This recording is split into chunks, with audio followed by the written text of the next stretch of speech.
Good morning, everyone. Dr. Victoria Scarbo here, speaking to you from the Seeds of Transformation Healing Center in Wareham, Massachusetts. Today is Saturday, August 20th, and the moon is in Gemini.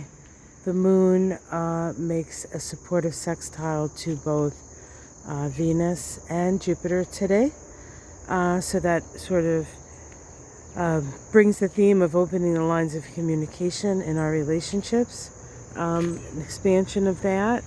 There's a lot of Gemini energy today, mainly because Mars has just slipped into Gemini, where it will be from August 20th of 2022 to March 25th of 2023. About 7 months in Gemini. That's a long time for Mars to be in any sign. And for Mars to be in the mutable air sign of Gemini, we can expect a lot of verbal, probably fighting during this period. Perhaps a war of ideas.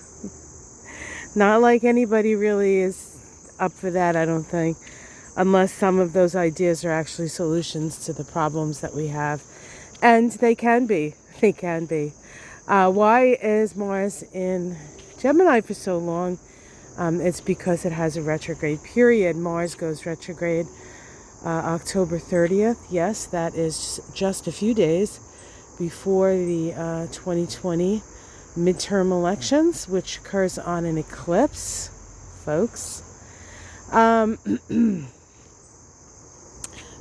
is retrograde till January 12th. The retrograde Mars moves. Its retrograde.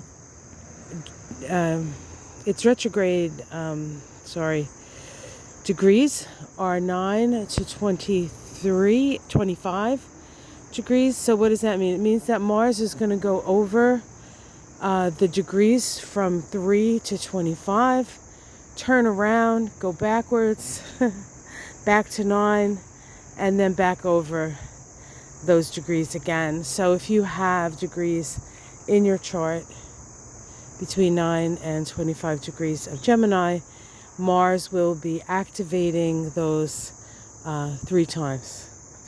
So it promises to be a very active time for Geminis especially, but also any of the, all of us really, who may feel it the most are the mutable signs. But everybody feels it because everybody has Gemini somewhere in their chart, whether you have a Gemini planet or not. In my case, Gemini falls in my house of career and my 11th house of groups and friends. So chances are my period of time with Mars and Gemini is going to be very active in those areas of my life. In the case of someone like Donald Trump, who is a Gemini, most of this action is occurring, I believe, in his 10th house, actually. So a lot of public stuff, a lot of information coming out, which of course we certainly would expect at this time, and perhaps as much as we would like to see him. Hi, bunny. Sorry. As much as we would like to see him just leave the stage, looks like we have some more time to work this out. If we can just learn the lessons that he's here to teach us, perhaps it won't be as painful as it has been up to this point. So that's what's going on today. And we do have tomorrow Mercury in Virgo. No, sorry, not Mercury. What's in Virgo tomorrow? What? Mercury, yes, Mercury in Virgo, sorry. Makes an opposition to Neptune opportunity for awareness, but healing, but expansion of consciousness, but also in some cases confusion. So we'll talk about that tomorrow. What I do want to mention about Mars in Virgo is that, with Mars, it's action. Did I say Mars in Virgo? Mars in Gemini, it's action, right? But Gemini is a Mercury ruled sign. So the sign that Mercury's in will both mitigate or increase the Gemini energy depending on where Gemini is. And as we move into this Mars in Gemini, Mercury is in Virgo. So it's more of sort of a problem solving Mars in Gemini right now.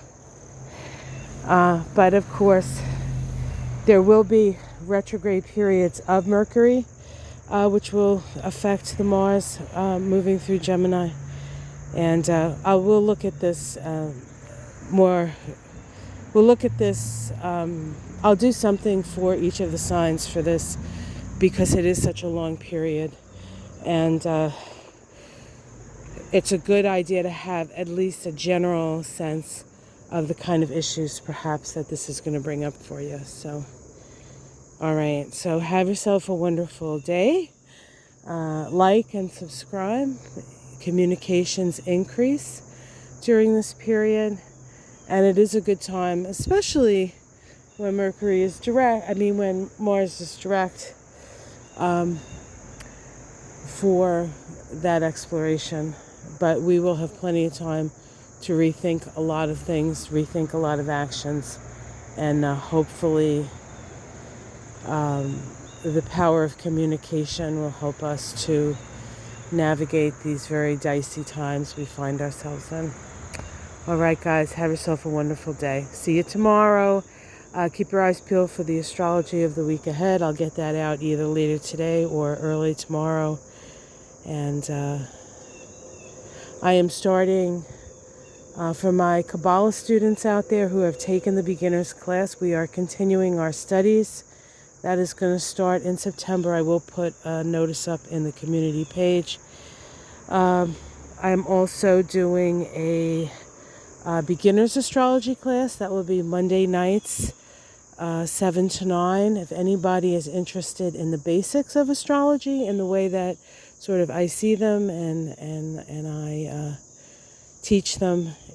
Even if you know the basics, a good basic astrology course is a wonderful way to shore up. Because once you have the basics of astrology, the 4 pillars of astrology, you really have a good foundation for further study. And once you get bit by the astrology bug, I hate to tell you guys, it's a lifelong passion. It's like the astrology passion bug bites you, and that's it. You can't see the world through any lens.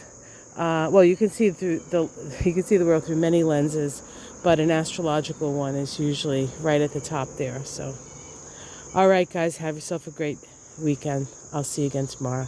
Namaste.